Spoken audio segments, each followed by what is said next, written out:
एक बार की बात है, वर्षा वन के घने जंगलों में सुंदर सुंदर पक्षियों का बसेरा था। उसी जंगल में कालू और गोरी का घोंसला था।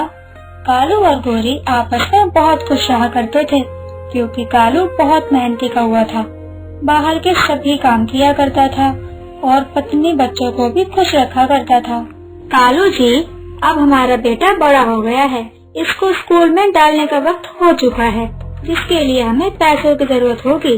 अब हम दोनों को पैसे भी कमाने होंगे। तुम चिंता मत करो गोरी, मैं कुछ काम शुरू कर दूंगा। बाजार में जाकर फल सब्जियां ही बेच लूंगा, फिर हमारा बेटा अच्छे स्कूल में पढ़ेगा। गोरी और कालू तो खुशी खुशी रह रहे थे, लेकिन दूसरी तरफ भोलू और रीमा की गृहस्थी तो डगमगा रही थी, क्योंकि भोलू बहुत आलसी था। वो सारा दिन सोता ही रहता था। हे भगवान, मैं तो इस कौवे से परेशान हो गई हूँ। ना तो कोई काम करता है, ना ही अनाज लाता है। बेटा भी बड़ा हो गया है, उसकी पढ़ाई की भी कोई फिक्र नहीं है इस कौवे को। अरे क्यों चिल्ला रही हो भाग्यवान, जंगल से थोड़े दाने के लाने पड़ते हैं, उतने में ही नानी याद आ गई तुम्हें। रीमा और कालू के घर का कलेश कभी खत्म नहीं होता था। आओ आओ रीमा, लगता है आज भी सारा दिन तुम ही मेहनत करोगी। देखो तो दुख भरी जिंदगी जी जी कर कितनी पतली हो गई हो।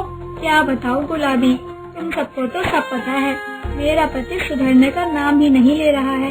या तो किसी दिन मैं मर जाऊंगी या मायके चली जाऊंगी। कुछ दिनों बाद बरसात का मौसम आ जाता है। कालू कौवा तो अपने घोंसले को मजबूत बनाने में लग जाता है, लेकिन भोलू को तो कोई फिक्र ही नहीं थी। भोलू जी, अब कुछ दिनों में जंगल में बारिश होगी, आप जल्दी से जाकर घोंसला मजबूत करने का बंदोबस्त कर लो, वरना हमारा घर टूट कर गिर जाएगा। अरे रीमा, अभी तो बारिश आने में बहुत समय है, तब तक तो हम दोनों घोंसला मजबूत कर ही लेंगे। ऐसा कहकर भोलू रीमा की बात टाल देता है। अगले ही दिन जंगल में बादल उमड़ाते हैं और झमाझम बारिश शुरू हो जाती है। कालू और गोरी का घोंसला तो बहुत मजबूत था। वो दोनों आराम से अपने घर में बारिश के नजारे ले रहे थे, लेकिन रीमा के घोंसले की छत भारी बारिश के कारण टूटकर गिर जाती है। मैंने कहा था इस कौवे से कि घोंसला मजबूत कर लो, पर इसने मेरी एक न सुनी। अब मैं अपने बच्चे की जिंदगी खराब नहीं कर सकती। मैं जा रही हूँ अपने मायके और कभी लौट कर नहीं आऊंगी। अरे अरे रीमा, बस ये बारिश थम जाए, फिर मैं पक्का घोंसला मजबूत कर लूंगा। रीमा कौवी अपनी माँ के घर पहुँच जाती है। माँ, अब मैं हमेशा आपके पास रहूंगी, यहीं रहकर अपने बच्चे को पालूंगी और काम करूंगी। मैं परेशान हो गई थी अपने पति से, अब मैं और नहीं सह सकती। कोई बात नहीं मेरी बच्ची, मुझे पता है मेरे निकम्मे दामाद के बारे में। अब तुम यहीं रहो और मेरे साथ मेरे मटर के खेत में मदद करवाया करना। अगले दिन रीमा मटर के खेतों में जाकर काम करने लगती है और बाजार जाकर मटर बेचने लगती है। मटर ले लो मटर, 20 रुपए किलो मटर ले लो।